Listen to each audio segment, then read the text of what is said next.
தூங்காதே தூங்காதே தமிழக அரசு மாவட்ட நிர்வாகமே மக்கள் அமைதியை கேடு விளைவிக்கும் பெண்களுக்கும் குழந்தைகளுக்கும் அச்சுறுத்தலை ஏற்படுத்துகின்ற அரசு மதுபான கடையை உடனடியாக அப்புறப்படுத்து. மக்கள் அமைதியை உறுதிப்படுத்து.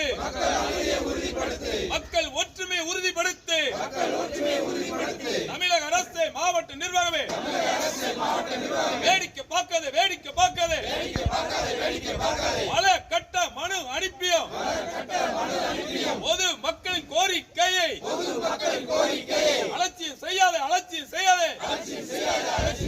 எடுத்து கிளம்பும் போராட்டம் டாஸ்மாக் கடையை மாற்றும் வரை போராட்டம் தொடர்ந்திடுவோம் போராடுவோம் வெற்றி பெறுவோம்.